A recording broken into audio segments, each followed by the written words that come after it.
What's up, everybody? How y'all doing? Happy Sunday. My name is UltimatDJz. This is a subset of the Talking Trek podcast. This is Teaching Trek on YouTube. And today we are doing all kinds of content. We have a lot of stuff to do today. We've got hints to provide. We've got battle passes to give. And we have edumacation to impart. Today we are hanging out with Server 28. I'm going to go ahead and hop into the game.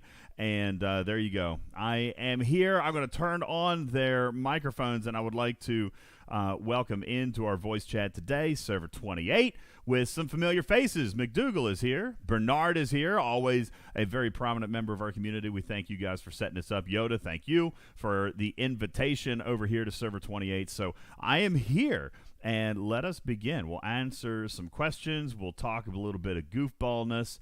And I'll probably try to get caught up on some dailies since I've done nothing at all in the game this entire weekend. Because, you know, I refuse to be the April Fool. That's what's going on. Good morning, Server 28. How are you? Actually, I guess it's afternoon now.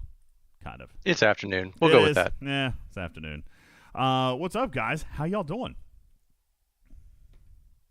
They're a quiet bunch. I'll warn you first up. Oh, boy. We can't be having that. All right. What chat am I supposed to be in? The questions room?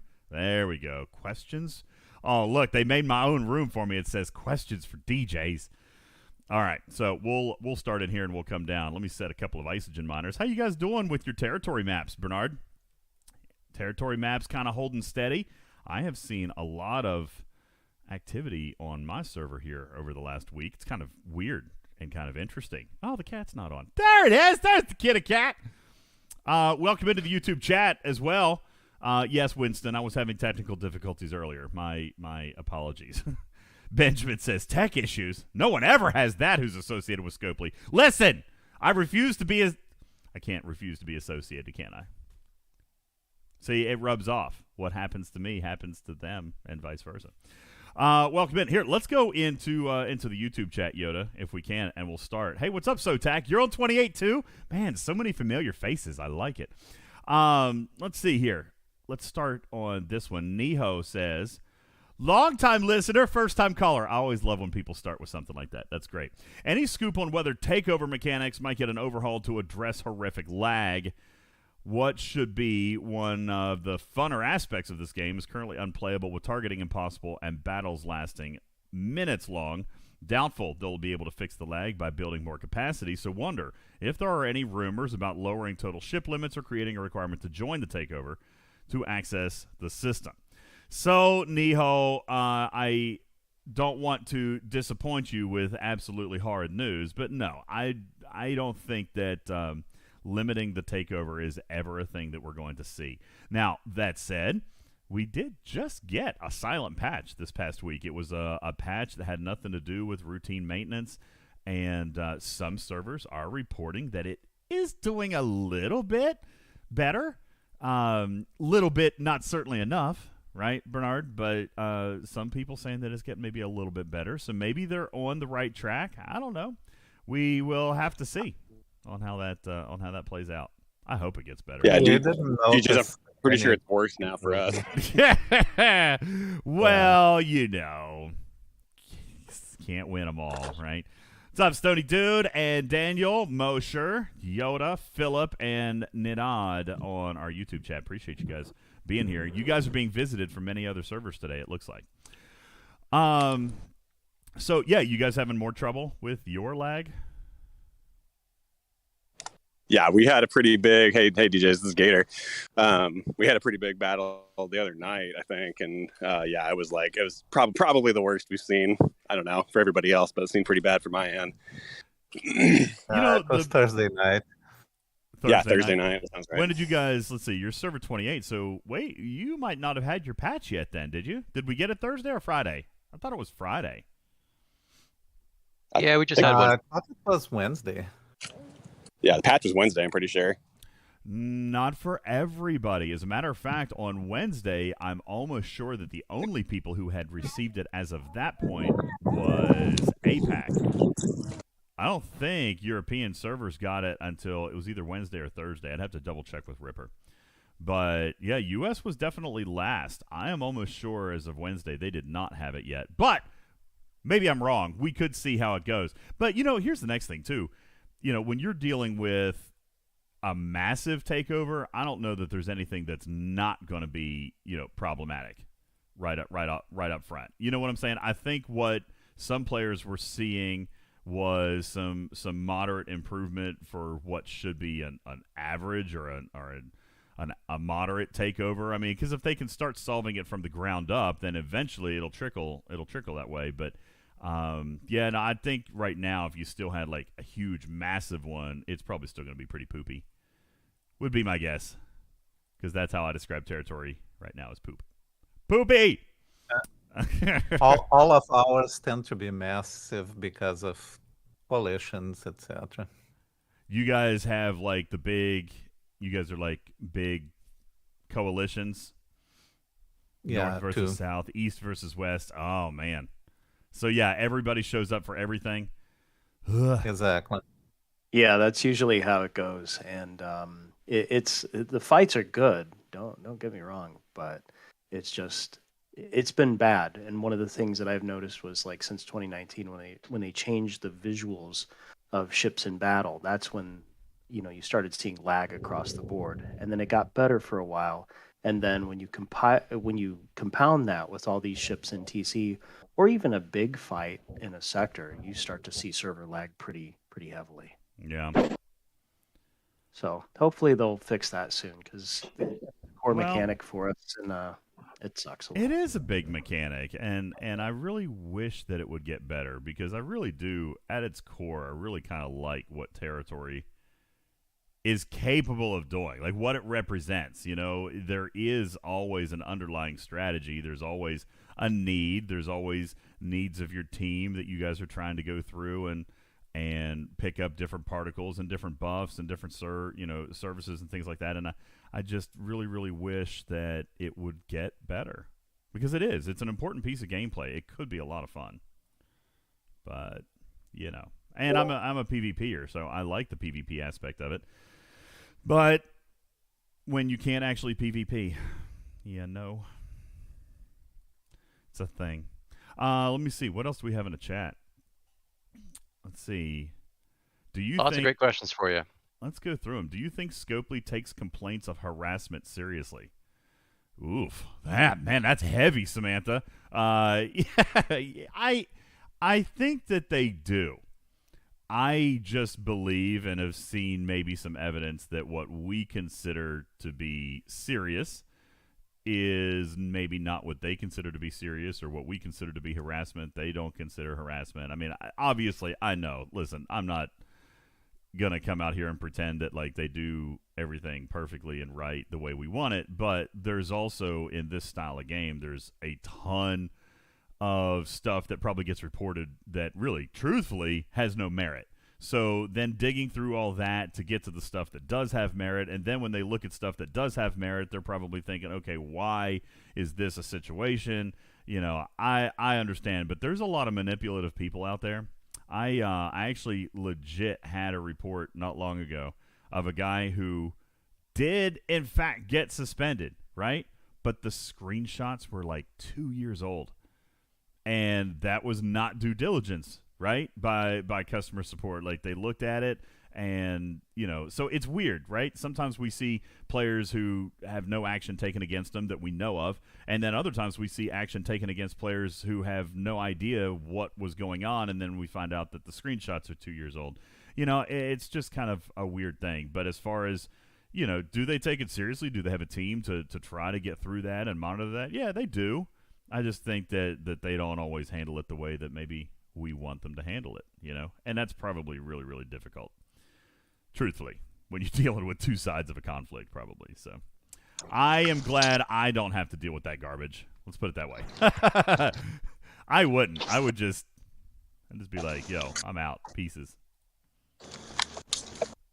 Do you guys have a problem with harassment on this server? The female gamers do, yes. That's a shame. That really is a shame. Female gamers are like the most powerful people in the world, and it's kind of I think so. I mean, really, it's kind of a crappy thing that people think that would be a good enough reason for somebody to grief or harass people. Like, that's actually pretty lame. Super. You know what? I'll go out and say it. If you're somebody who thinks that you're any better than a female gamer simply because they're a female, you're kind of trash. I mean, just throwing that out there. You're a sexist pig. Shame on you. Learn some manners. Women rule the world. The sooner you learn that, better off you'll be. The pandering. Now, listen, man. All right. Listen, it doesn't matter. I didn't think that was pandering. I thought that was like, bare minimum needed to be said. But I mean, your opinion. Absolute bare minimum. Listen, you may agree or disagree. It was sweet. You may agree or disagree. Let me tell you, in the DJ's household, okay, there is one person who rules this roost, okay, and his name ain't UltimatDJz. There is one person in charge here, and it's not me. So I came to terms with that, like a decade ago, and happy wife, happy life. So I would imagine the people with like major female gamer issues, they're probably not involved with on. They're probably just jealous. That's probably what it is. You think they're jealous? That's got. I think they're just crazy. That's got to be it. They're jealous that they don't have a female in their life that's cool enough to be a gamer. I'm gonna go with that. We'll go with that one right there. Let's see. What else do we have in here? Where do I stand? Huevo, that is so funny. Where do you stand on, is a hot dog a sandwich? All right. A hot dog is not a sandwich, folks. Okay? I mean, listen, it's not. I know that somebody is going to be able to come in and actually factually debate me on that. But I don't think I can. Oh, no! I don't think I can get behind that. So what you guys see on your screen right now, I have lost my 3-star territory. So I am forced now to hunt my 3-star Isogen. I don't like this. This brings me no joy, Server 15. This brings me no joy. But I am now having to hunt my 3-star Isogen, man. I don't like it one bit. Did that guy just warp out? Did I get him? Nope. He warped out. I missed him. I don't like having to. No, Mosher, I don't like pineapple on pizza either. That's gross. That's not a thing either. But yeah, I'm having to hunt my 3-star Isogen. Let me ask, are there alliances that are active in the game on server 28 that don't hold a 3-star territory? So like they have to hunt. What do those alliances do? Tell me a little bit about your row, Bernard. Like, do you guys protect Isogen, or is it like, fair square and you guys go get your OPC is OPC. There you go. So you guys don't have problems with like some of the smaller teams like coming in and like scooping up hundreds of thousands of ISO all the time. Oh, we'll kill them if they show up, or we'll do the best to kill them. But no, it's not going to cause a war. If you got cargo to steal, by all means.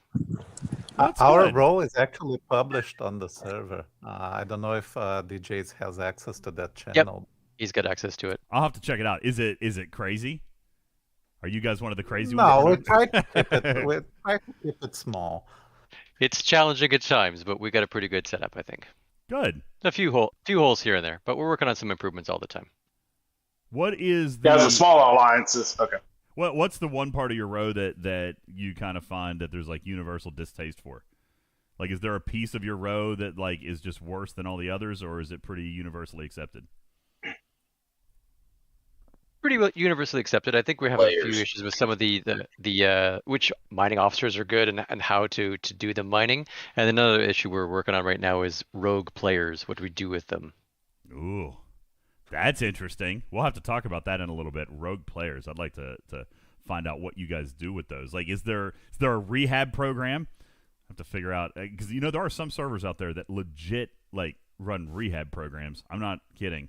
I've seen some crazy stuff.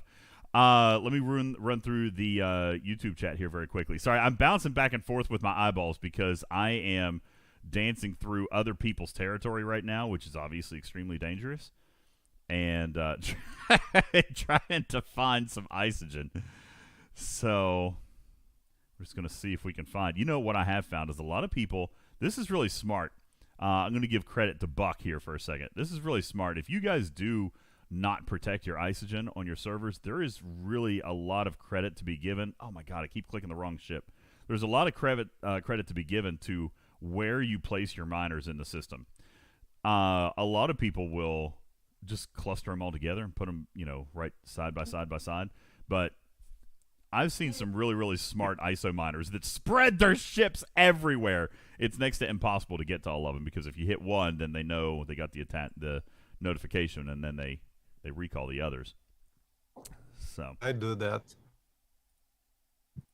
I haven't typically done that, but it's actually pretty smart. I probably should. No. Although it doesn't really matter right now these days because I'm hunting for everything. We got pushed out, and we still have a couple of tier 1s, but I don't have any 3-star isogens, so we're plotting a move. We just haven't decided what or when yet. But look here at my map. These 4 zones are completely empty. Nobody's in them. And this just happened in like the last couple of days. There's another here. Triss is empty. I don't know why, unless this just kind of happened. And then down here, we've got 2 over here that are empty. And this one was empty yesterday, so that one must have just happened 2 days ago, I guess. But yeah, there's been, oddly, for whatever reason, I guess people are just getting bored. There's been movement on our map last couple days. Has your map stayed the same because you guys are coalitions? Like, is it all the same? Or do you guys, like, change it up? Does war take territory and take zones and then fall back and advance and fall back and things like that? Or like, can one coalition actually take territory from another coalition? We've been pretty stable for at least the last few months anyways. A little bit of movement here and there, but I think for the most part, everybody likes where they are so far.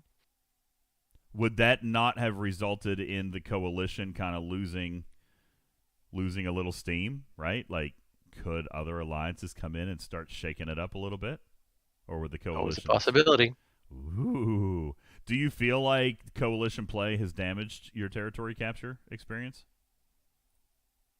Because of the lag, I think has been one of our worst things. If it was just 1 versus 1, we might have a much better time of it. But the lag when those systems get jammed, oh my goodness. Yeah. Yeah, it's a block party every time. The big alliances are fairly well anchored. The larger of the mid-sized alliances, they stay pretty much in their areas, and then there's some fluidity to the edges with some of the smaller alliances or people that just want to make some changes and swap things out. But so far, yeah, it's pretty stable. The other thing that coalition play is like murder in the game experience is how much time it pulls from, especially from leadership, but from everyone. Just going to everybody's defenses, figuring out what's happening when, and being there. And it takes probably 1/3 of the time that I spend on the game is just outside the game dealing with those things. I hear you. And I 100% believe that. I have kind of always felt that, I don't like to hold my server as an example, but we were going through this very early on, and we decided that we were done. Like, most of the big alliances kind of got together and said, "Listen, like, this is ridiculous. We can't keep doing it. We're killing ourselves. We're spending too much money. It's not fun." So they just kind of decided to do a 1v1 kind of thing, and that has kind of stuck, and alliances are able to move around. The smaller alliances who get beat out, then they get beat out. They got to go back somewhere else and find it. Some people say it's not fair to those teams, but I mean, I'm in one of those teams. We're doing okay. We're not complaining too awful bad. It's all right. We're surviving. I think it's a better experience because if we do actually go to play, then we get to play, instead of just being lagged out. So it's been okay. Ooh, watch out, Con! I'm coming for you, Con! It's holding 100,000. It's like 20% of my daily refund. Let's get to some more questions. Is a meatball sub a sandwich? Okay, so you know why I will say yes to that one? Because it has a top and a bottom, Ben. Okay, it's not like a side thing. It's not like you put the meatballs on top of a piece of bread and then that's how you eat it. It has a top. So if it has a top piece of bread and a bottom piece of bread, then I can get behind it being a sandwich. All right, like a Whopper, that's a sandwich. It has a top and a bottom. A grilled cheese is a sandwich. A pizza, not a sandwich. Not a sandwich. All right, let's get to some other more serious questions here as I'm trying to bounce back and forth and kill my isogen. Let's see. DJs, you got to get the second half of Hueva's question in the Discord chat. Okay. We Oh, all wanna no. know. See? Somebody's chasing me. And we're going to have to disco out. Come on. Jeez. All right. We had to get out of there. I probably could have died. Not a big deal. I was only holding 40,000 OPC. But that's okay. Who wants to die? Nobody likes dying. We don't want to die. How do you guys use your Dry Dock G? That's how I use my Dry Dock G. Y'all just saw it in action. Instant emergency warp out. When someone's coming at me, that's how I do it.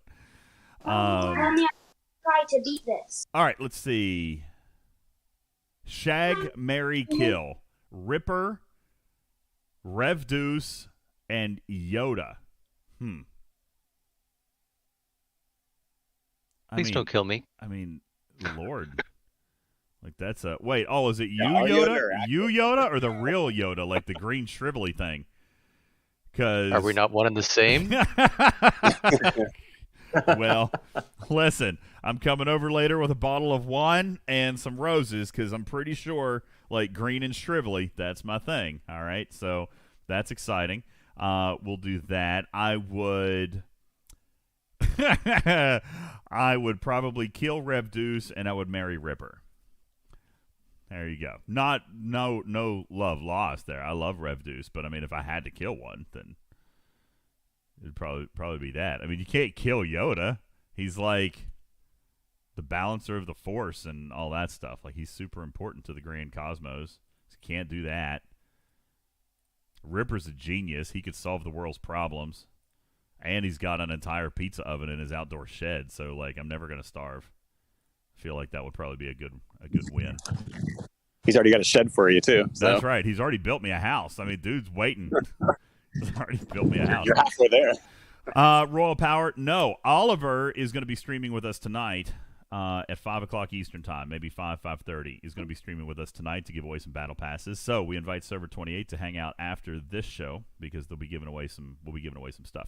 Gator says, what are the chances that Scopely adds an away team assignment for independent credits?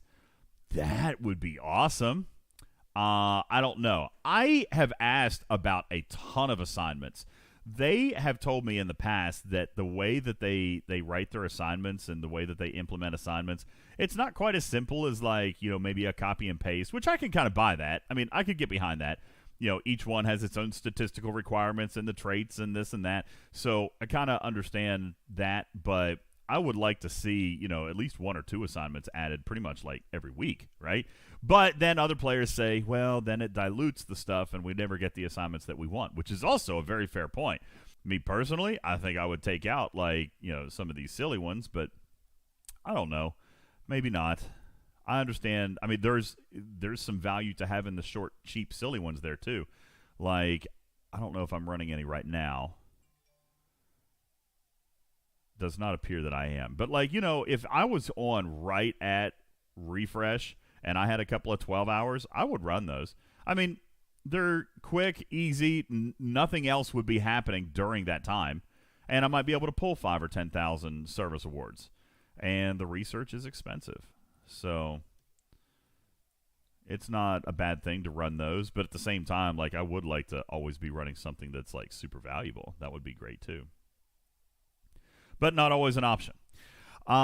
Rogue in the questions chat says, with the growing number of officers and dilution of Ultra Officer packs, what are the chances Scopely doing timeline faction packs so we can level officers more efficiently? Ooh, Rogue, I love your question.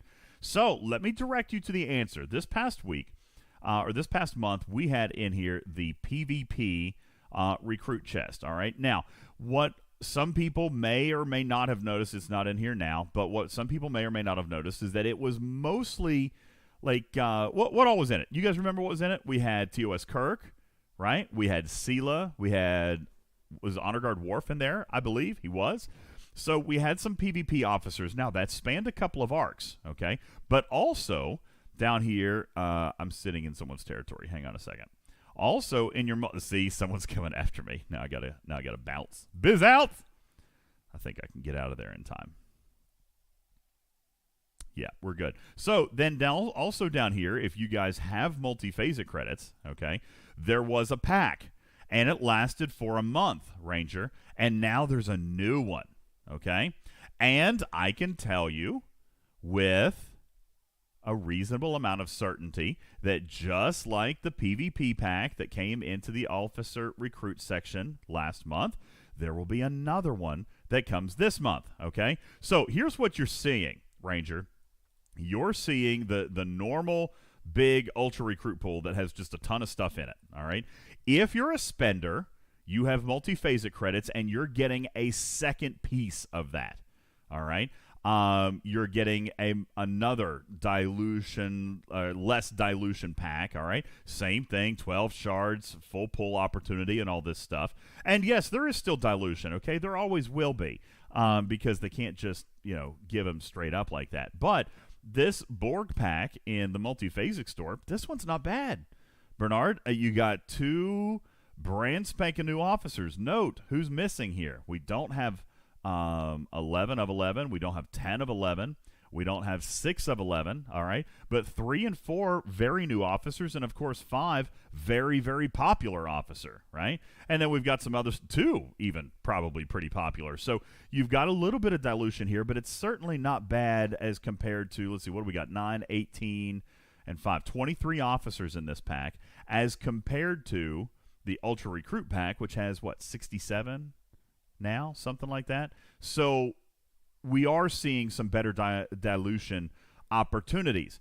This past month, we had this PvP chest in here, and I will go ahead and tell you, Ranger, you will have another unique chest with smaller dilution built into your Ultra Recruit section this month, okay?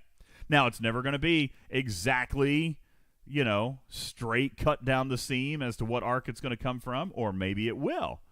But we are going to see these Ultra Recruits, and this, has kind of largely gone untalked about. Even Bubba started to kind of connect the dots with me about a week ago. He was like, is this their phase 2? Yeah, I kind of think it is. All right, so we will start seeing more of those specific type packs that come available. Shaun of the Dead says, at what point in time are you going to figure out that the packs are grossly overpriced and that lowering them to a reasonable level might actually make people more actively engaged in playing and spending money? So I have already figured that out, Shaun of the Dead.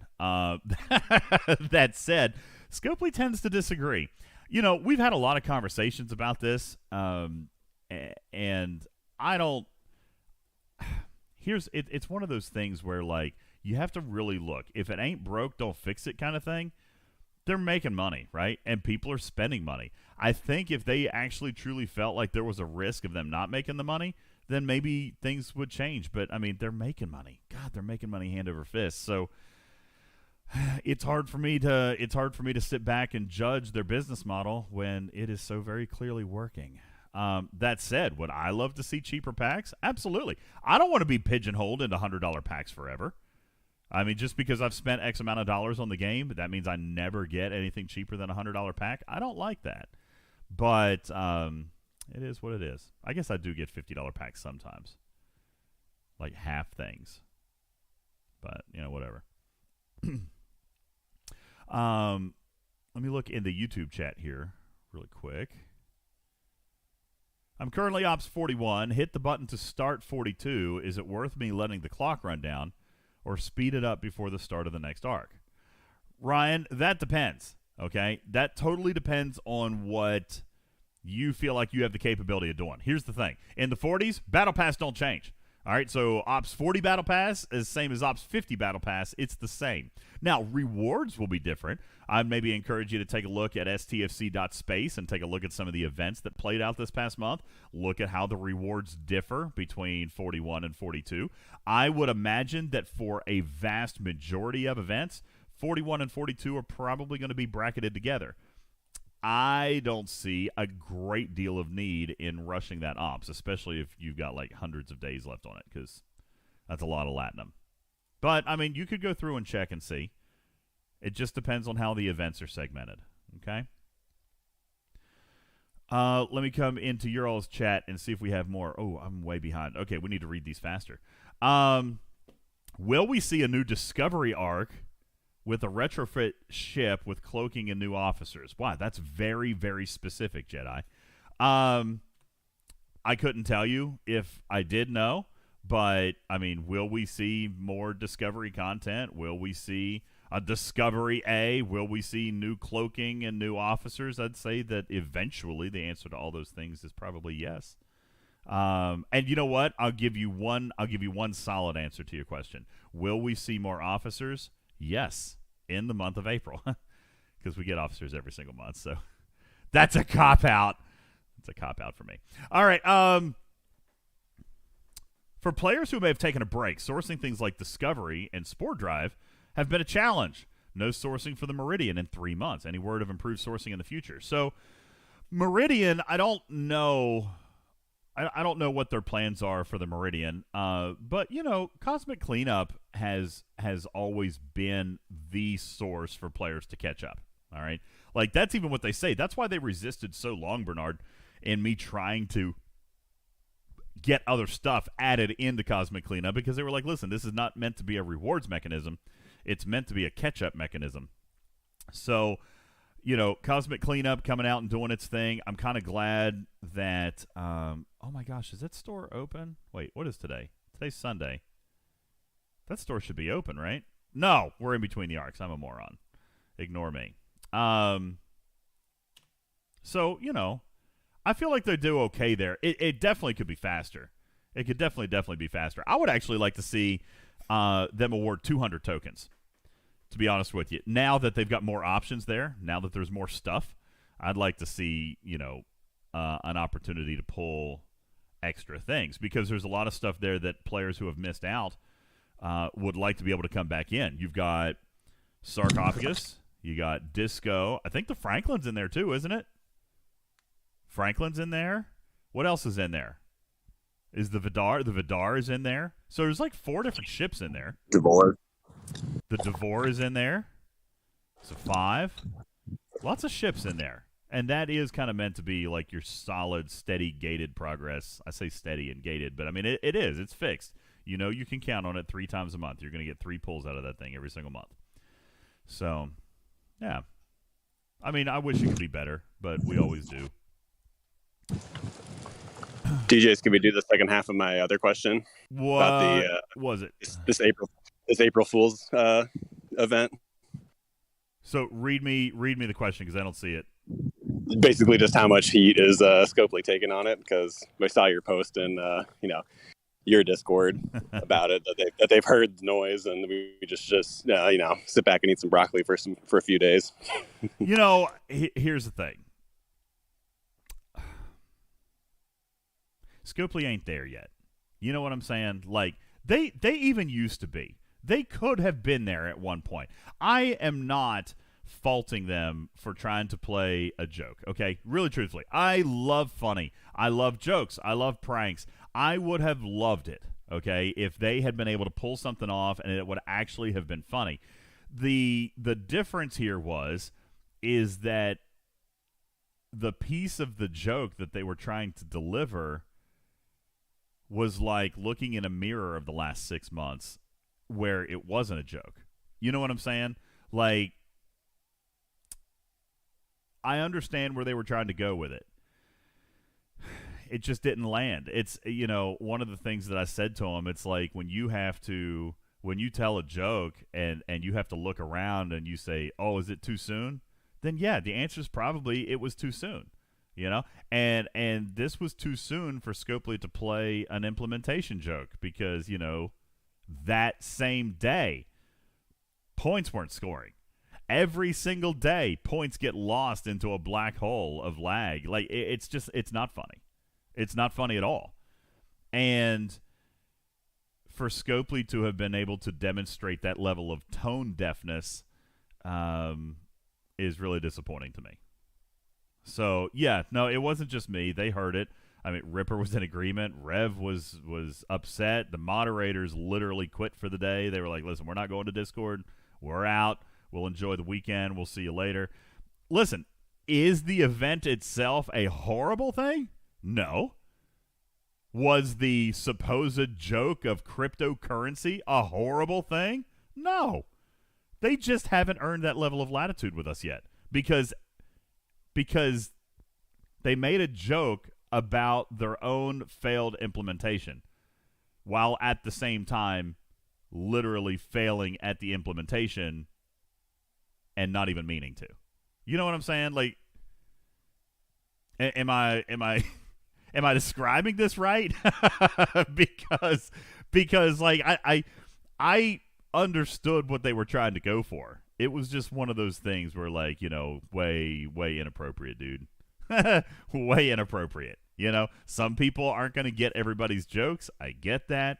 You know, somebody in the chat's talking about Chris Rock. Listen, whether you agree with it or don't agree with it, there's probably an appropriate level of response that you're going to have to deal with it. Listen, comedians whose jokes don't land, well, then, you know, that's pretty embarrassing. It's pretty humiliating when people don't laugh.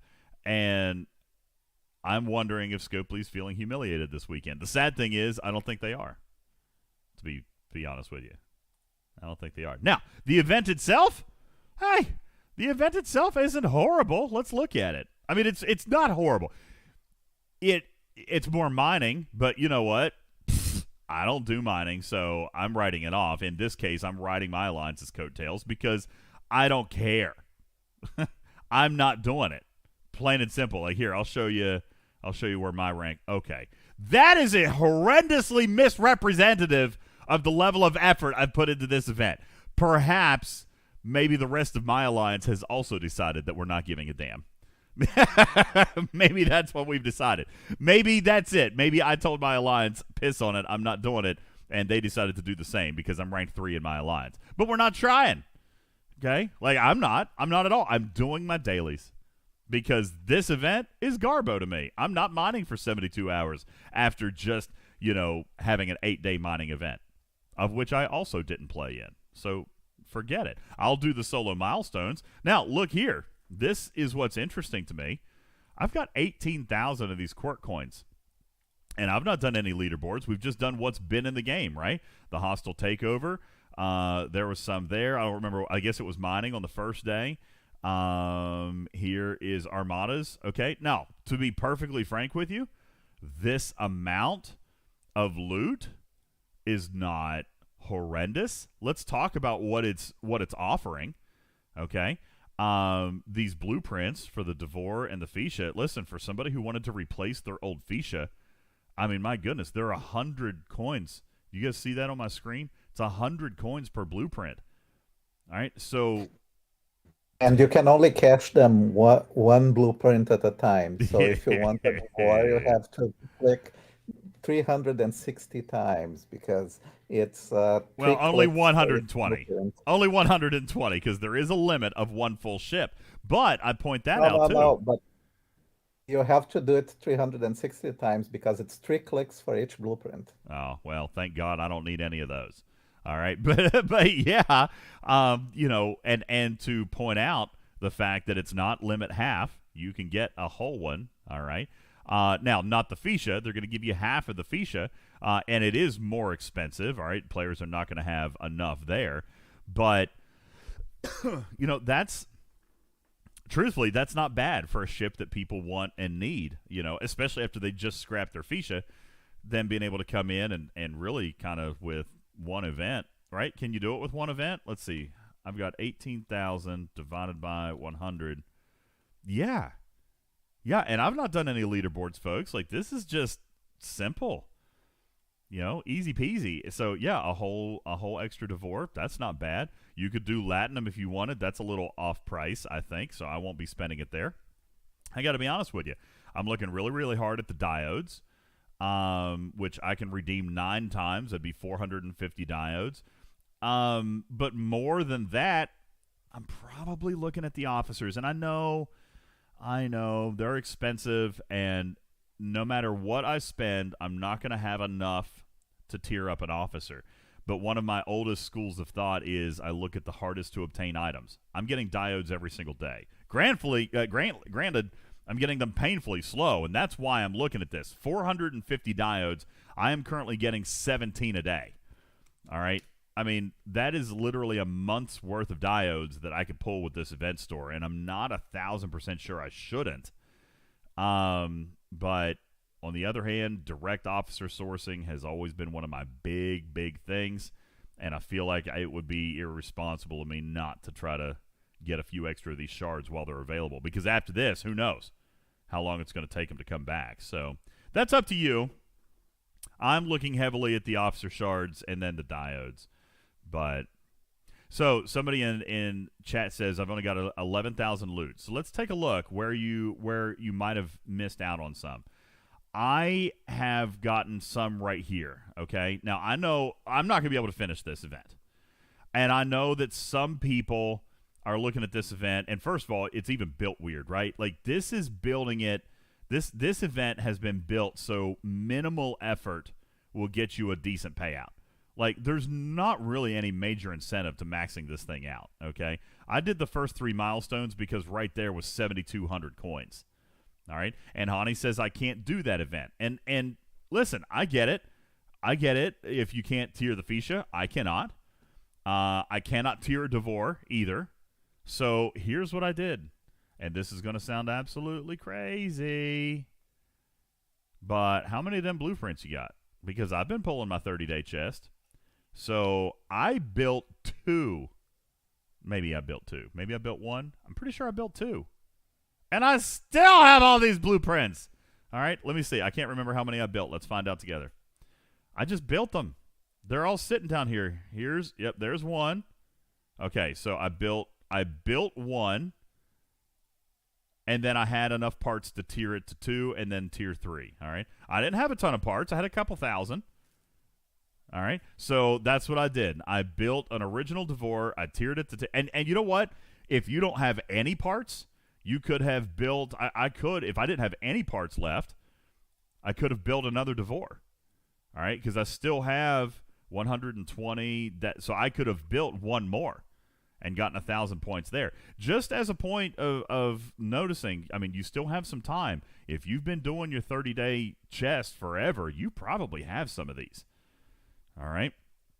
So JT says, I can tier a baby Devore, but will put my Fisha back a month in parts collection. Well, JT, do you have the blueprints just to build one? If you've been doing your 30-day chest, you might just be able to build 1 or 2. So, potentially, maybe. It's just something for you guys to think about. Maybe a way for you to get some coins out of there. I'm not going to finish the event, but that's what I did. I built a new one and then tiered it up. But I could have built another one and then tiered 1 to tier 2. So, that was something that you could have done there, possibly. Let me go through some more of these questions. Our server is as old as the game, says Terror. We stopped getting new players years ago. Compared to other servers, we're weak and dead, but not dead enough for a merge. Do you think we could get new players because they could play without being killed for a long time since they'd be so low level? And what can you say for a server in our situation? Too alive to merge, too dead to keep players playing. Oh, man. I mean, you guys were telling me earlier about how you guys can flood out systems and you have 2 big conglomerates running your territory. It doesn't sound like you're very dead. Bernard, let me ask you, what's the layout of your top, say, 10 alliances? Like, are they active? Are they full roster? They're active, but not full roster. Tell Most me of them anyway. Tell me a little bit about your landscape and your top 10 alliances. Oh, we have IRS who asked that question. Is the top in terms of power? I have to be careful not to get into politics here. No, I don't want politics. Just like, how many players do they have? The number one They have alliance on the 88. server, how many actives they got? They have 88 and they don't keep inactives, so I would guess 0 inactives. They are pretty diligent on kicking anyone who doesn't show up. Well, so there's probably, 75 or 80? They have 88. 88, okay. So then second and third ranked alliance, probably relatively... Second is Wolf. They have 84. They're at 84, 85. Wolf is number 3. Maximum Effort is second at 76 out of 80. We got Deadly coming in at 4th place, 71 out of 85. Con, you got to get some work to do. Then UNSC at 84. Woohoo! UNSC.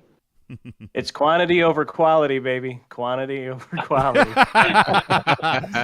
Now over at Deadly, it's quality over quantity. That's funny. That's funny. Yeah, I mean, and honestly, I think that we could probably fill up the top 10 alliances, but we have so many alliances like mine who have 12 people in it, and we're ranked 18th. We have a lot of strong players that just wanted to do something different or don't have the time to put into the top alliances right now. So I feel like we have a lot of players that actually do play, just not all in the top alliances. Yeah, Honey Badger brings up a really good point. I mean, if 5 or 6, 40 level players quit from one of the alliances, they could easily start a top 20 alliance. So while I would say, the upper echelon of the alliances are pretty active, I mean, you've got a lot that are not. Well, and I think that's probably a little bit more common than maybe you guys think. I mean, even here on my server, if you're looking at my screen, I'll show you my alliance here. We're ranked number 9th in power. We've got 4 open spots now. Probably easily a dozen of those are inactive. Oh, we moved up to number 8. Woo-hoo! Look at that. We're moving on up. All right. But, you take a look here, even, say, number 15 is a shell, 19 players. A lot of these are probably not super active guys coming down here. There are a lot of alliances, but I'd still say probably within the top 10 is where most of your activity is. Now, I know that there are players in some of these alliances. I've seen them flying around, but, not... Maybe they're not like the super duper active alliances. It may just be a perspective of changing things around. Here, let me show you. So, let's see. It looks like even in my own alliance, okay, not bad. We've got one, which I don't know if you guys can see on your screen. It's at the very bottom. We've got one player that's inactive, hasn't been here for a month. Everybody else has been in within the last 24 hours. I got to be honest with you, that's actually 1,000,000% better than I would have expected. I would encourage you guys to take a look at some of your alliances. Maybe, diversification is better. I don't know. Maybe trying to consolidate and trying to move some players up. I mean, for the health of your server, having more players getting top alliance rewards is probably better, right? But that is going to result in only 4 or 5 significant major teams. I don't know. It kind of depends on how you guys want to look at it and what your players are wanting, be it progression or be it competition, right? Because if it's competition, you should make a server deal and cap your alliances at 40 or 35. I have failed after attempting to get my server to artificially cap their alliance levels because I feel like there's too much garbage that comes with a big alliance. I kind of hate big alliances. That's why I left the big alliance to come to a smaller alliance. I don't like it. So I don't know. That's something you could explore. I've seen it happen on one other server where they just kind of artificially capped their own alliances to about 40 or 50 players. And they say they're having a lot more fun with it. It's more competitive. There's more teams, and and they're still the powerful teams, right? Like, they're still the number 1 ranked team who's going to win those rewards and stuff like that, but they're doing it with smaller teams just to see if they can try to create some extra competition that way. That could be something that you guys try. On the other hand, if that's what you want, is competition. If you want progression, then you want as many people as possible getting the best possible rewards. So fill front, jam up those ranks in the top alliances, get them filled up. That way more players are getting better rewards. Raven Fury says, can we consolidate random 22-hour dailies into a single chest? Oh, God, I would be so happy. I would actually buy Prime for that. I'd buy Prime button clicking. If I could click everything. It reminds me, check your syndicate. Okay, I already got mine. I can never remember if I do it because there's never a pip. Everybody go check your syndicate. That's what Rev does when he's on the air. Check your syndicate, everybody. Because I can't ever remember. Sometimes I think I've gotten it kind of to a decent pattern now, but it's hard to remember. Can we consolidate random menus into a single op center view that doesn't take up half the screen without minimizing? Okay, so explain that one to me, Raven. What are you referring to with that in particular? What ops menu? Wow, I would have to send you. I doped up some screenshots. I could message them to you. I kind of relayed out some stuff. Just the UI seems very cluttered. The UI, you mean on the main screen? Yeah, as soon as you transition, it'll pop up all the building construction and stuff, and it just to me, there'd be a better way to clean it up and just have a smoother, more streamlined UI. But that kind of gets back to everything being in 27 places. Yeah, that's true. Having everything in a bunch of different places is kind of drawn out. I like what they did here with this refinery. I feel like this is even something that they could stretch over to other areas in the game. This to me just makes things simpler. You know what I'm saying? I kind of like this. I like what Ripper says in that I would also like these cards to be sized more like that of the officer screen, and that they could stack and scroll vertically instead of scrolling left to right. I think this is probably an appropriate size of a button for some type of refinery. On the other hand, maybe it's collapsible. Maybe you can press a button, because you and I, Raven, might know that this box right here is our 4-star crystal refinery, right? We could know that, but other players may not, because there's certainly not enough room for words. So I feel like there's definitely some work. I like this piece right here on the left-hand side.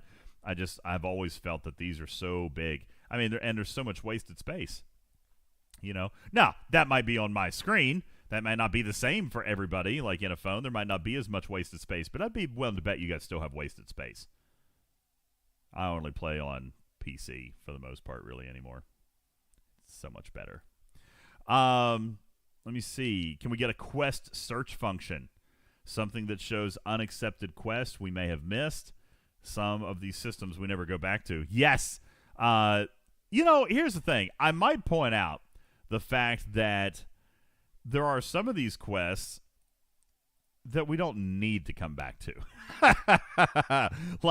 It would almost require, for example, them to be of some kind of value, because I found one the other day. I came over here to do my I came over here to do my cloaking daily. I just do the small daily because I can't do the big daily. And I saw this. I've got 2 missions, and I'm thinking, oh, okay. Well, that's exciting. I could do a new mission.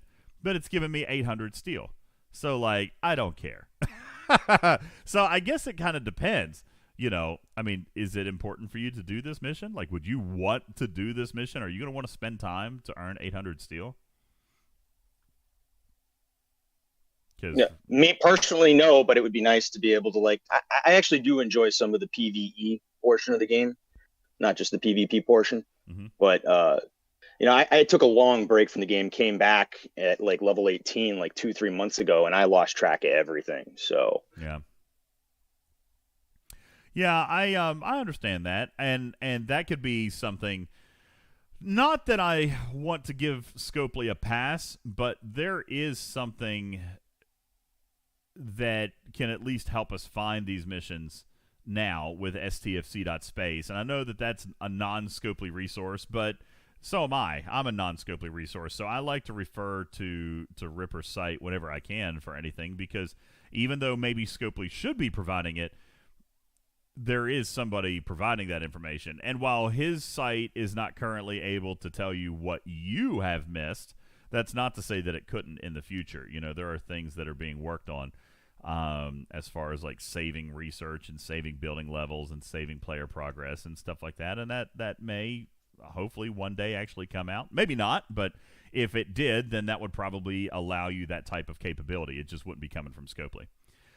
No, I got you, and I totally use those outside resources. I'd be lost without them. Yeah, Ripper's the genius. He's a mad genius.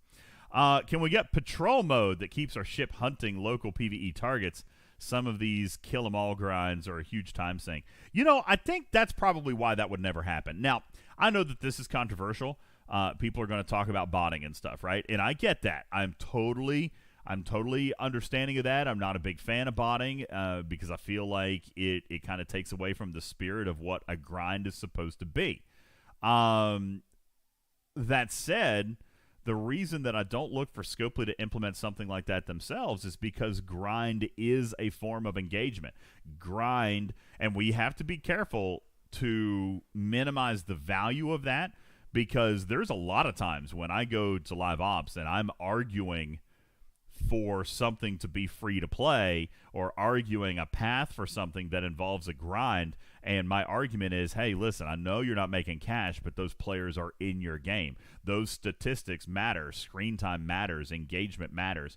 So, you know, when I'm trying to make an argument for something to, you know, have a grinder's path or have some good rewards for a long grindy, you know, event or something like that, then I feel that botting or autoplay or something like this, I feel like that can actually work against us, because we're not giving Scopely what they want, which is actual in-game time. We're not giving Scopely that type of engagement, but we're still expecting them to provide us things for engagement. If we cheapen the engagement, then we cheapen what it is that we're trying to get from them. So I'm not a huge fan of that. I understand why people want it, but, I mean, kind of on the other hand is exactly why Scopely is not going to do that, and why they've even implemented things like the 1,500 daily hostile cap, is just to try to remove some of the incentive from that automated style of play, because they still want, you know, fingers tapping on screens, you know. So don't get me wrong, I would love to be able to just to sit out ships and auto grind my rep, but that's part of the journey, right? Is making that sacrifice to grind the rep, or not grind the rep. All right, I do not actively grind rep. I just let my dailies do it for me. I'm doing just fine. You know, I could be a little farther along for sure, but I let my dailies do it. I'm not interested in just sitting and grinding for hours. I can't do it. Let's see. All right, Terror says officer presets don't work because dead officers can't be moved around with live officers. What now?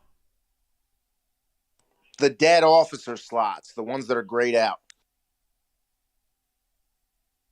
So if you have somebody in if you've got somebody in a gray officer slot and then you try to move them over in a preset, it doesn't recall them? Not at all. It just deletes the grayed out officer slot and then just messes everything up. Interesting. Okay, I can take that back. I mean, I understand. I can understand and see why that would happen, because it's not an active officer slot, but then again, they're also not in the carousel. It's kind of like they're actually in a locked slot. Now, you can remove them by going into that ship slot themselves. But yeah, no, I get that. That's not a situation that I've considered or run into. I can send that up. That's something that they could look at, trying to fix, being able to recall, because it's not an active officer slot, you know, so it should be able to be something that's called. But I would imagine those grayed out slots are in some type of state where they're not exactly like super available. Let me see. Okay, I just lost my place. Do I have any Server 28 exclusive hints for the next arc? Oh, my. I hadn't prepared anything, Bernard. I could probably think of something. You'll have to give me a few minutes. I'll have to come up with something. Like, what do you want, Bernard?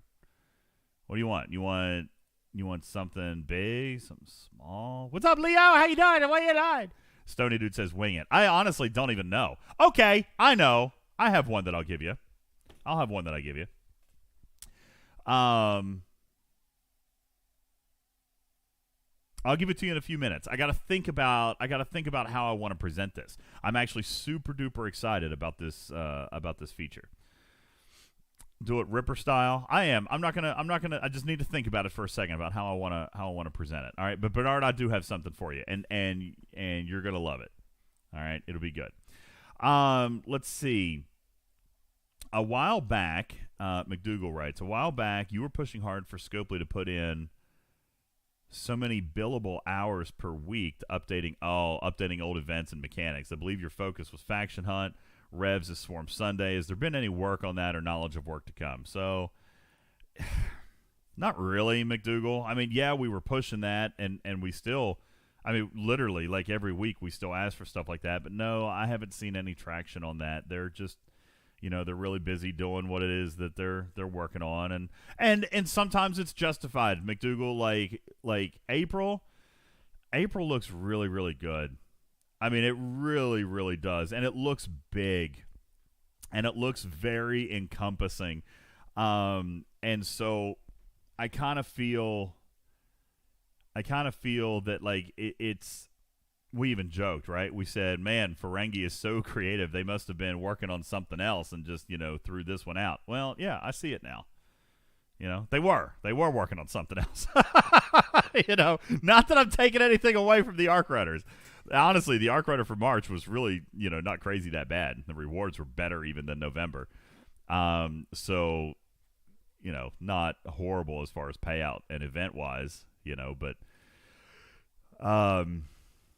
yeah, they have been working on other stuff, and you'll see it in a few short days. Declan says, what are the chances of Scopely allowing ship repairs at Alliance bases? Would be way more efficient than traveling all the way back to your own base for repairs. So, Declan, I believe that is something that we could see potentially with this new Alliance Starbase mechanic from the roadmap. I don't know. I haven't seen it. There has not been any discussion about allowing us to repair at Alliance bases, but on the other hand, it kind of really makes sense that could be a feature of the new Alliance Starbase whenever it comes out. So, I don't know. On another note then, though, Declan, unless you are a player that just has ships that just cannot die, kill yourself. Suicide. Find a ship that will let your ship die and just go back. I 100% avoid warp times. I almost never warp a miner home. Does anybody else do that? Bernard, do you ever warp your miners home? Because I really don't.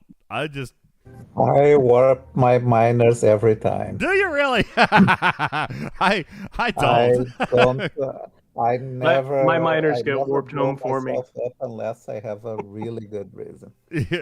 Your miners warp home for you. Does that mean they're transported home with a damaged ship, a damaged hull?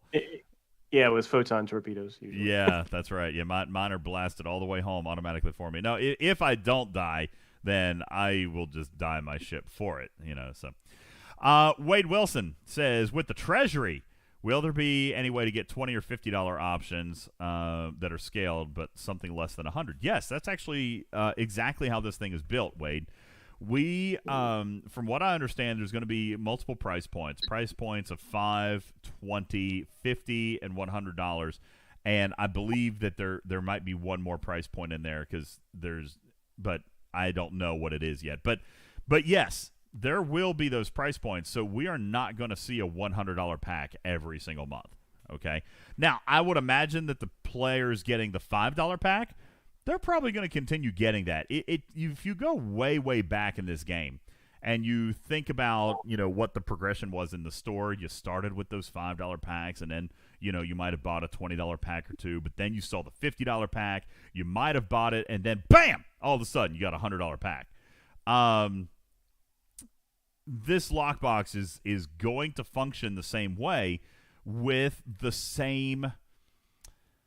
I don't know how to describe this because they're using a different display of this pack, but really it's exactly the same. The pack is predetermined, okay? Like just like your store. When you get an item in your store, that is what you get based on your targeting, based on what you've spent in the game. You get the $100 pack as compared to Bernard, who got the $5 pack, for example, okay? Then the unique piece of this feature is that then the pack contents are just being displayed in your treasury instead of in the pack store, right? So the targeting is still dependent on the pack store, and the contents are just being displayed in your treasury. So if you have never spent on this game, you're still looking at the $5 pack. If you have spent a lot, like me, then you saw the $100 pack. But they won't always be that way every single month. I think that the way I see this happening, and I don't know for sure, but I think the way I see it happening is that your low or no spend are always going to see that 5. And then the upper end of that is going to be, whoever is beyond that point in the pricing scale. So I might see a $20 pack one month. All right. Bernard might still see the $5 pack. Bubba Joe might see the $20 pack one month. Like wherever they decide the cap is for that month is what the cap will be. So that said, I think it should be working the other way. If I want a $100 pack, then I want a $100 pack. I think that the pack should be scaled better on the bottom end, to be honest. Like Bernard, you saw your $5 pack, and they're not. Yeah. It wasn't worth doo-doo. I mean, it wasn't even worth $1. That was not a 99-cent purchase for anybody. So I think they need to do some more work on the lower end of that before they're going to see. Because what it's going to do, Bernard, if you got a $5 pack, but it actually did have $20 worth of value in it, you might actually be tempted. You might be, maybe not, but you might be. All right. But after you buy that so many times, you've spent yourself out of the $5 bracket anyway. You see what I'm saying? And that's why I felt it was really kind of disingenuous when they said, unlocking this lockbox could potentially get you a better level next time. No, it's not. No, it's not. All you're doing is increasing your spend. And so next time they do a spend algorithm, you might actually be something other than free to play. You know what I'm saying? Okay. So I thought that was really, really, disingenuous of them to say, unlocking the box can move you up a level. No, it's not. It's just because you're adding to your lifetime spend. Call it for what it is. Don't be ashamed that you're trying to make money, but don't be playing stupid BS games with your terminology. Like, there's no leveling up that pack. All right? It's just based on whether or not you spend on it or not. So sorry for my rant. So I have a question. Yeah. Have you seen anybody get anything between the $5 pack and the $100 pack? Not this month, but that's what I'm saying. The $100 pack was the upper band limit. You will see $20 upper limits. You'll see $50 upper limits. That will happen. And I don't know what we'll see this coming month, but I'd be surprised if we saw another $100 pack this month. Yeah, I was kind of thinking it would be tiered, like on what you spent, not having a different cap each month. Well, so maybe that was my interest. Well, it could. It absolutely could. All right, we don't know for sure. I mean, we still know that even this second run wasn't flawless. Is there supposed to be 3 or 4 different levels of targeting? That would be really elegant, and I would actually be cool with something like that, but maybe they just aren't there yet. Okay, I don't know. But, yeah, I think that eventually they should try to do like 3 or 4 different phases. Sure. Because I've only spent $65 in the total time I played in 3 years since the game came out, and I went straight to the $100 pack. I'm like, that's kind of ridiculous. Yeah. Well, Scopely be Scopelyan. I don't think. Now, as far as the value of the pack was good. Okay, it really was. It was good, but I agree that the incentive trying to get players like you who have spent $65 ever, if I wanted to tempt you, it needs to be a $20 key that is shaped like a $50 pack. You know what I'm saying? Like that's how I think it needs to be. Captain Mark, thank you for the super chat. You guys feel free if you guys feel so inclined to come in and you can buy a sticker or buy a super chat. I'd really appreciate that. That would help support our channel. That would be super fun. Thank you, Mark, for your super chat. When will the lockbox reset? Is it once a month or once a week? It will be a monthly event. All right. We don't know when during the month, but it will happen monthly. Let me see here. BK Gargamel. I like that. Any update for the Borg? New content, new ship, new anything? Nothing that I know of right now. I mean, it's not April. If, there's your hint, Bernard. Borg is not next month. That's all you get now, okay? But no, I don't have anything that I could share or anything that I know. I know that I would like to see some expanded Borg content. That would be fun because that's one of the loops that I still kind of engage with here a little bit because it pays well, which is sadly, BK, that's why I feel like maybe it hasn't been a super priority for them because it does still carry value and people still do it. So they feel like it's not old and tired. You know what I'm saying? Which it's almost like, hey, let's not let something get old and tired before we're ready to revamp it. But, here I am on my screen still grinding Borg probes. I did get the Vidar Prime. I am loving it now, though. Bernard, check that out. Can you see? You can't see because of the cat. Let me turn the cat off for a second. Whoop-pow! 640 out of my 713,000 cargo. I'm not using a cargo crew, and I still have hull. I'm going to max out that cargo. It's beauty. It's a beautiful thing. Bubba Joe turned me onto this crew, Bernard, because I wasn't doing well. I didn't know how to. I tried Kath. I tried Talon. I was doing the Chen and Talon, and nothing was working. This crew has been phenomenal. You want me to show it to you? You guys probably already know what it is. I'm the last person in the know. Yes, I do have the skin. So that's helping, obviously. I do have the skin. But there's my crew. I'm using 5 with Mud and Harrison. And I'm just assuming that what happens is my Harrison is tier 4, I believe. So on 60% of my shots, I'm just not taking damage. Is kind of how that works. Because he's tripling my shots. We'll look at a battle log here in a second. I don't want to stop because someone's going to pop me over cargo. So let me finish this cell. Should only be 1 or 2 more hits, and then I'll come show you my battle log. Ben says he uses 7, 5, and 1 on a Vidar. Research is good. It kills them well enough to fill cargo, even with the prime research. Yeah, that's pretty awesome too. That's a good crew. See, I'm full now. Still got hull, so I'm going to recall. But let's take a look at a battle log. And we'll see if we can find one where Mud procs and where he doesn't proc. So, yeah, right here. So I've got a 60% chance to double my shots. If that happens, and I've got Harrison, who I think is tier 4. Is that 80%? Then 2 shots are going straight through, and it's not even getting off a shot. So you can see in this one, I guess I did. I took 2,700 damage because it shot at me 1 time. But now when Mud doesn't proc, I'm taking a little more. There he did again. So 60% of my shots, Mud is procking, which is very helpful. I'm only taking, see, there's 3 in a row where he procs. So I'm only taking 2,000 hull damage.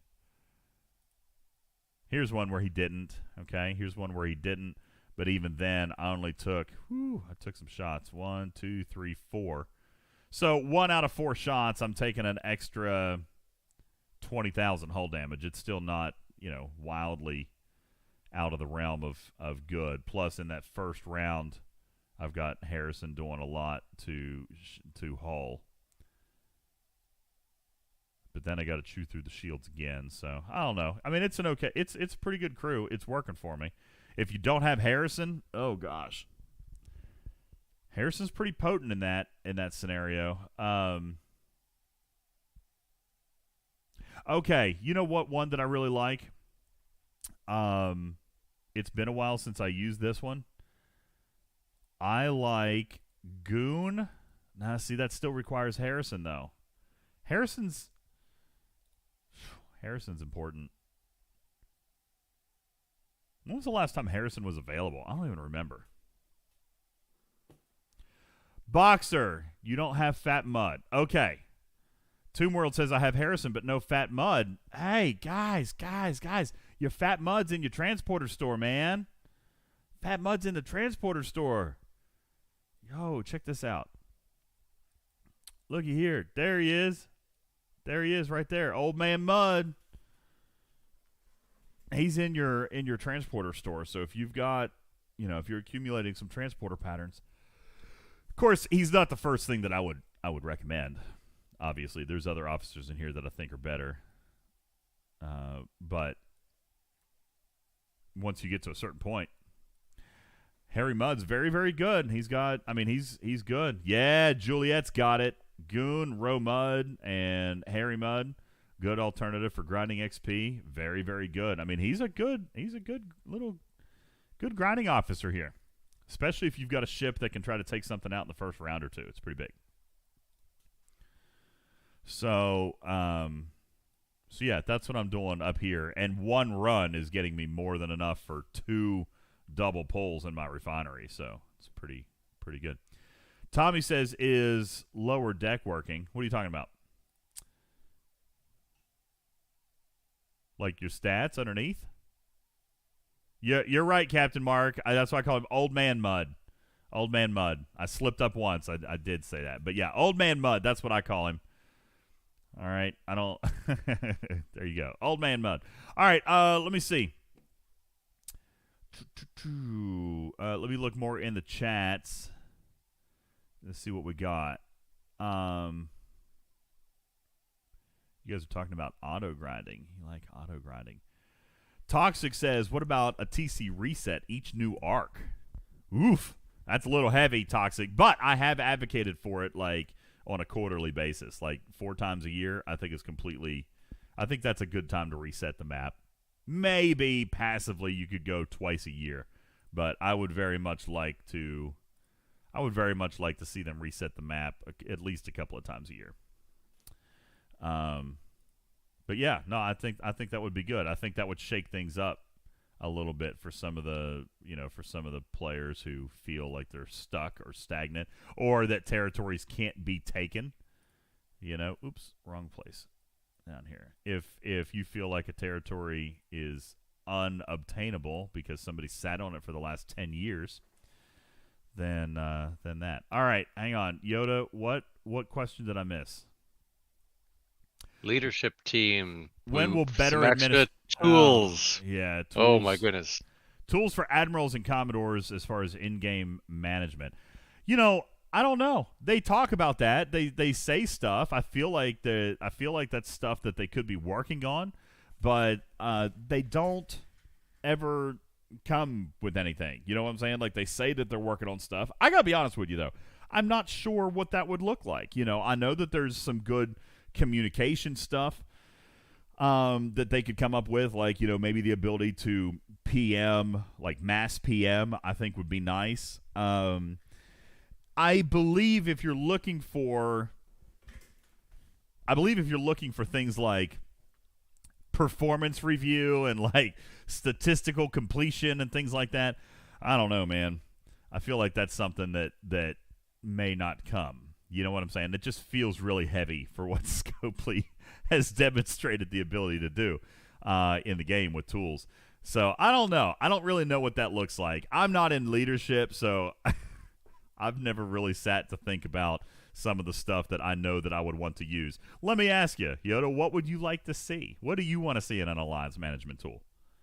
Oh, the mass PM would be a very helpful thing. Oh yeah, and just seeing some of the participation bits in maybe a one screen that's easier to manage for all the players, or some way to shuffle them around. I'm not sure. There's been a bunch of talk about that before as to how we could manage our teams better, but nothing particular coming to mind right now. I'm sure Bernard has something up his sleeve. Oh yeah, I have a whole list. He's got a Starting with list.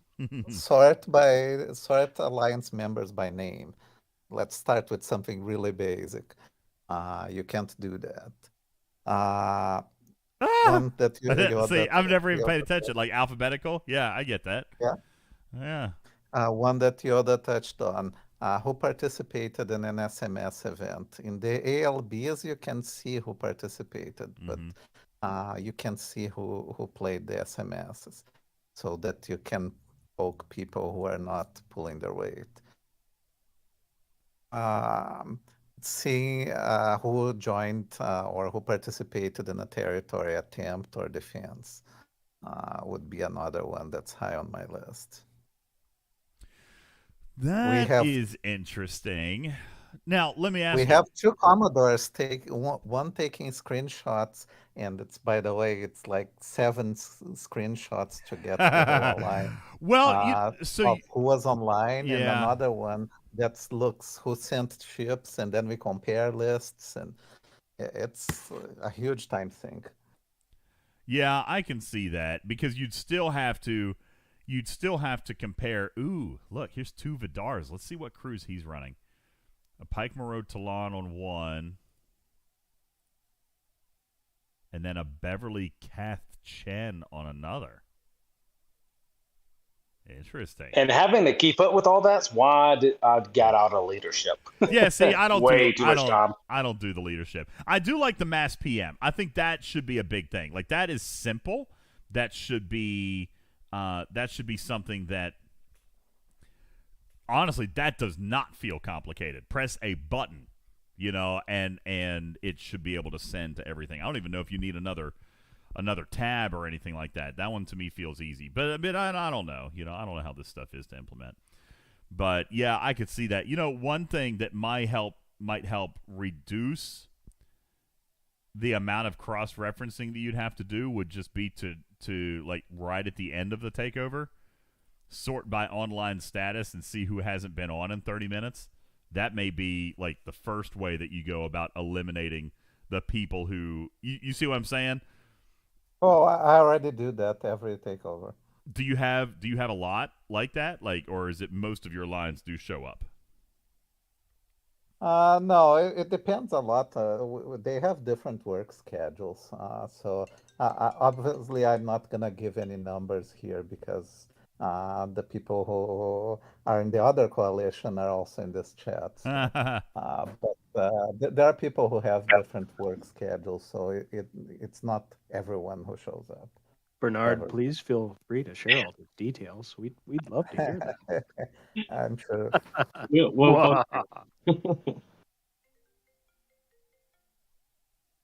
Oh, sorry about that. My phone is ringing.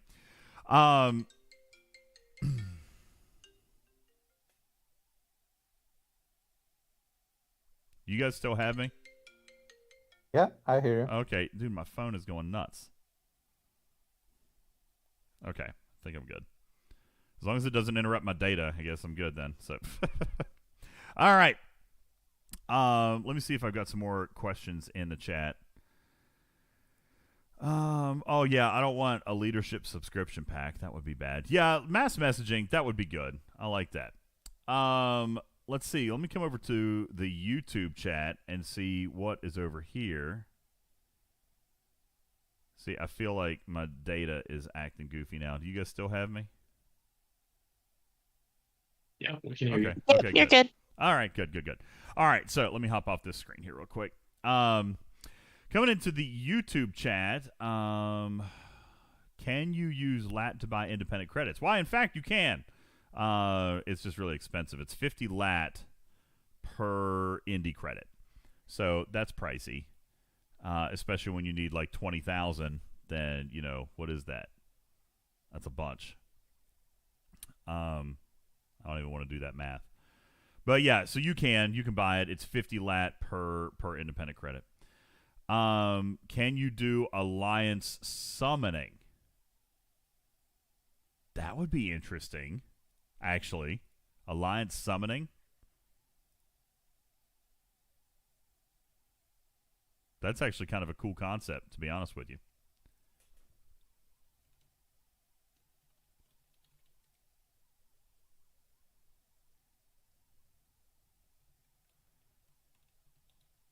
Okay, sorry. There we go. Okay. I'm probably going to have to wrap up here soon. I've got some things that I've got to do before our bigger show here tonight, but I'll stay out for probably about another 20 minutes or so. Coming into the YouTube chat. Oh, 1 million lat. Is that what it would be for 20,000 credits? Yeah, that's crazy. Very expensive.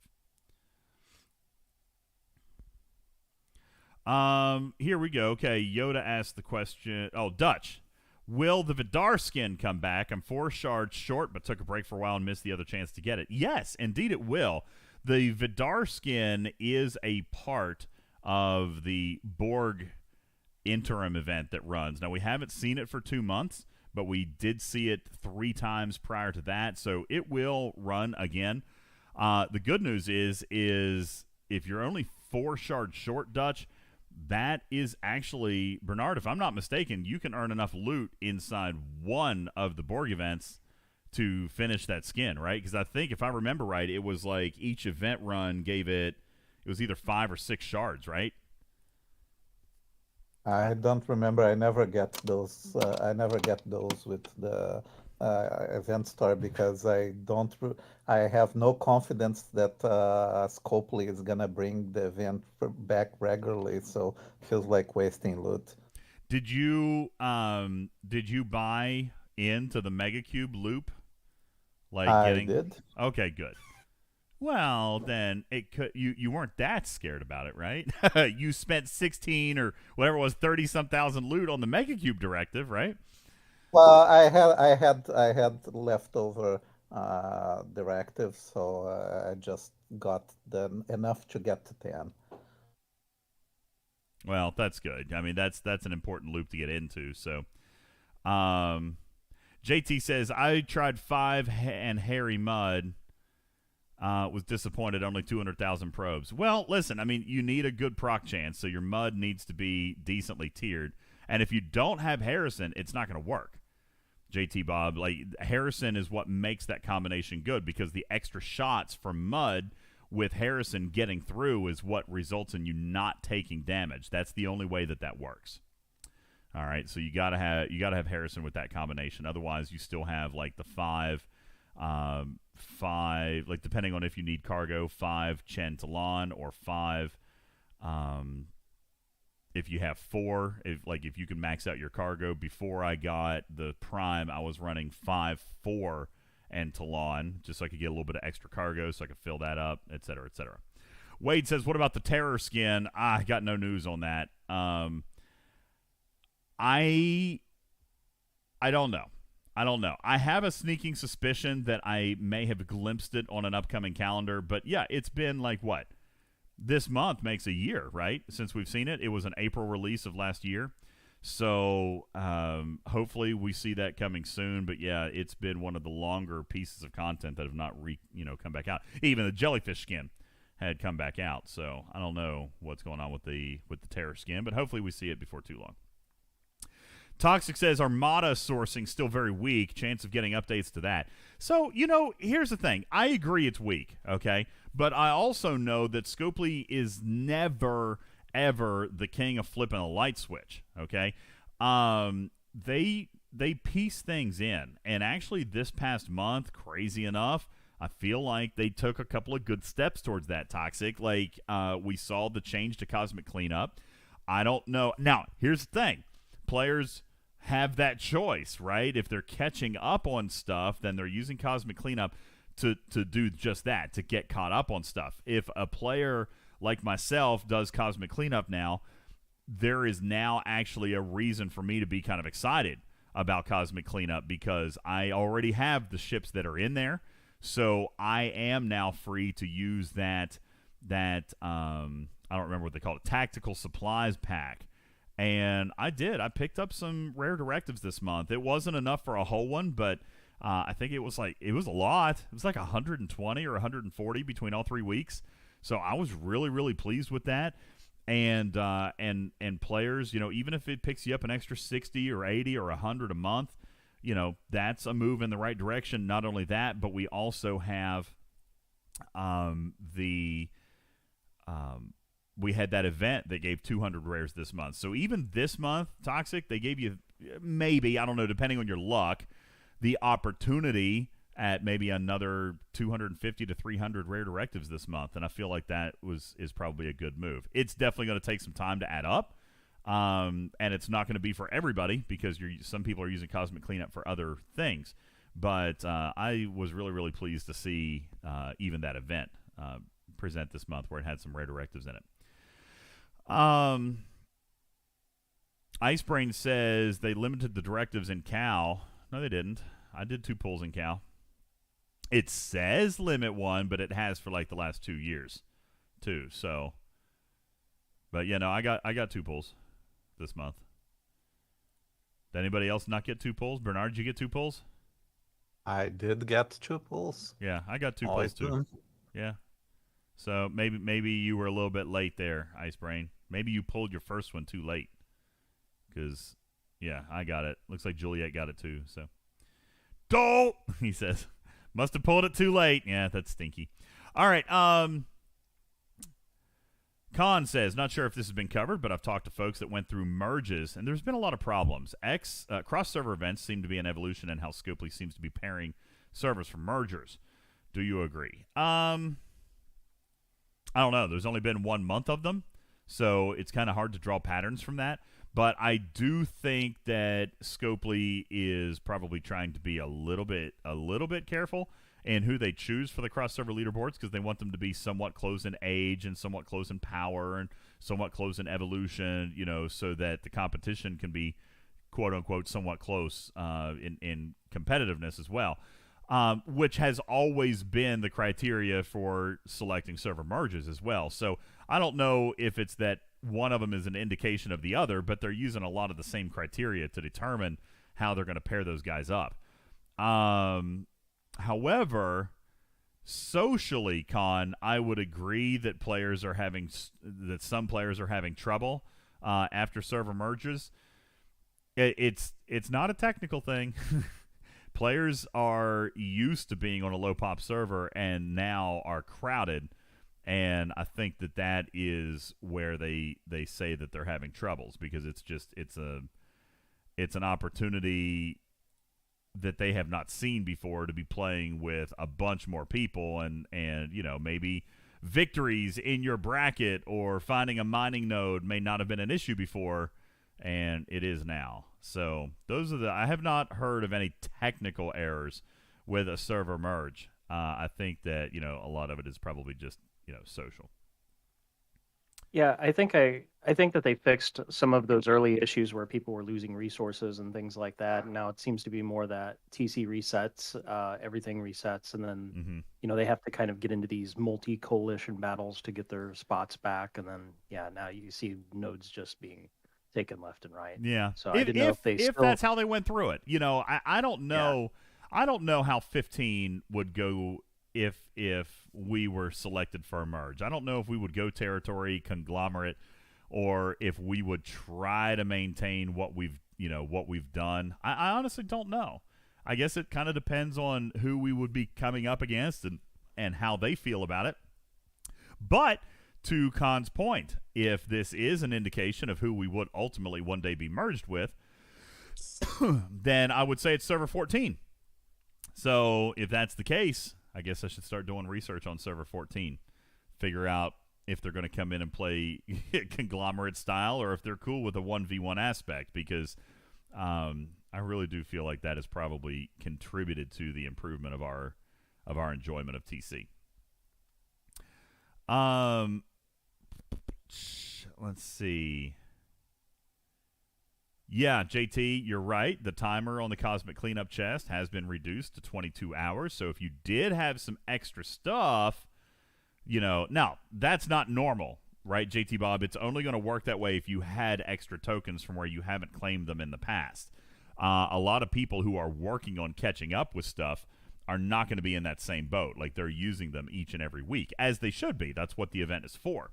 And now that the directives pack is there, there's really no reason for anybody to not pull that anymore. So I have a feeling that once those extra banks run out, you'll probably not see people being worried about the extra pulls, unless they provide an opportunity for players to earn more than one a month, or one a week, which I would love, but I don't know. We asked about that. They didn't seem too enthusiastic about that. So, let's see. Barbary Ann says, "How do we get Harrison if we haven't yet?" Keep your fingers crossed. I mean, he presents so rarely, and even I think, if I'm not mistaken, the last time that he presented, wasn't it just in a pay pack? I don't think he was even I don't even think there was a domination auction when he came out last. There might have been, I don't remember, but I think he was just paid. So if you're a true free-to-play, that's an incredibly challenging officer to get your hands on.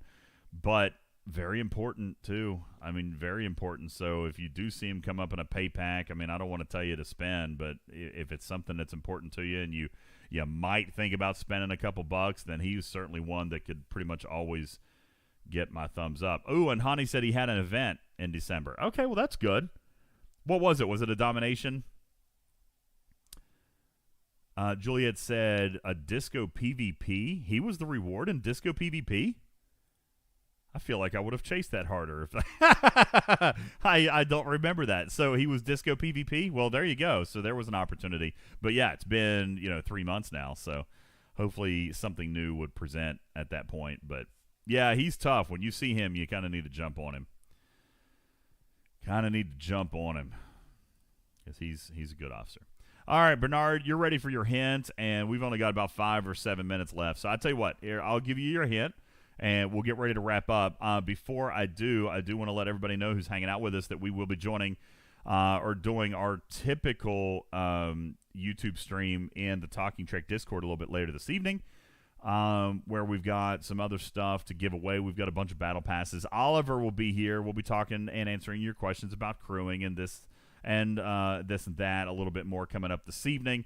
I'm tentatively setting that one, Steven's Errand, at between 5 and 5:30 p.m. Eastern Time. So it'll take a little bit of a break and then come back in. And hopefully we can answer some more questions. I hope Server 28 has had a good time. I hope I wasn't an epic letdown. It's like the prom date that you've been really excited about, Yoda. Like, you've been looking forward to it for months, and then it finally comes, and, you're like, okay, well, he had bad breath. So, I hope you guys had a good time here today. Well, the cat was a little furry, but okay, we'll do fine. Oh, thank you very much. Appreciate that. Okay, Bernard, I haven't really had a whole lot of time to think about how I'm going to make this hint super catchy, but I will just suffice to I'll just boil it down to this.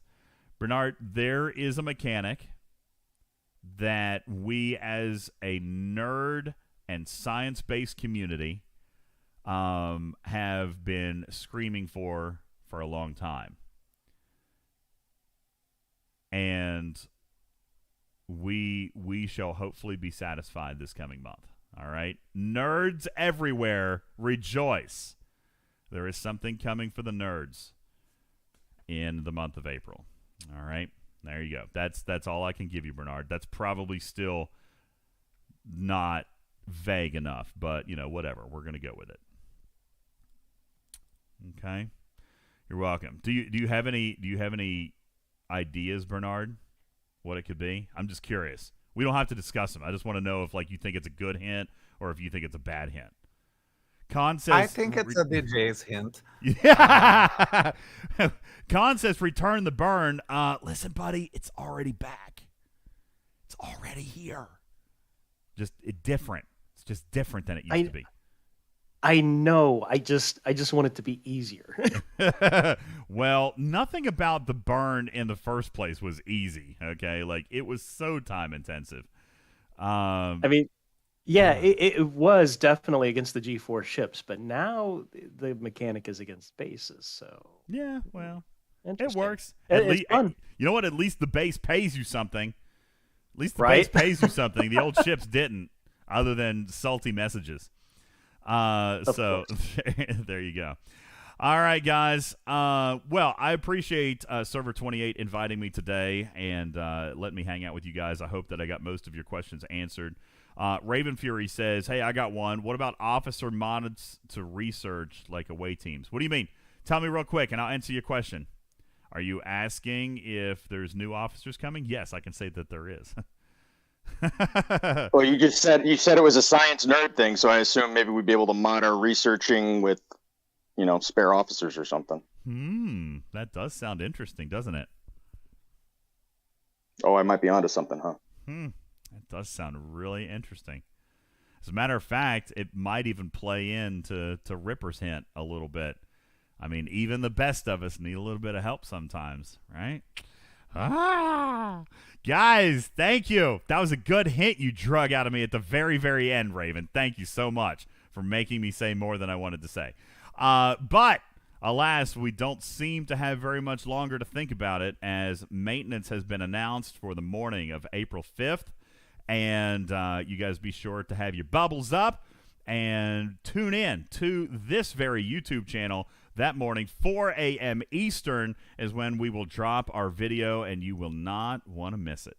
There is so much exciting goodness to come, and I'm excited to be able to share it with you. My name is UltimatDJz. I've been sitting here at Server 28's fine dining table. I appreciate you guys getting out the fine china. It was awesome. Now, if you could kindly direct me to the litter box before I make my way out. I appreciate you guys and Yoda for hosting me today. In the meantime, for the rest of you, go get yourself a break, enjoy a little bit of a timeout, and we'll be back in a little over an hour for our normal scheduled Sunday broadcast, where Oliver DJs will be joining us to give away a bunch more battle passes. So even to Server 28, who's hanging out, maybe you want to come back in a little bit. Be sure to do that. If you're tuned into our YouTube channel, please be sure to smash that subscribe button while you are here. Click on the little bell. We'd appreciate that. Leave your comments down below if you've got questions or this or that. We'd be happy to be able to answer those for you, and all that other good stuff with the YouTubes. We'd appreciate that very much. Don't forget our race to 10,000 subs too. We're giving away cash, cold hard cash. When we get to 10,000 subs, we'll give you more details coming up in the next show. My name is UltimatDJz from the Talking Trek Podcast, and here with the Teaching Trek YouTube, saying meow for now. Love you, minute. We will catch you on the next one. See ya. Meow. Bye, everybody.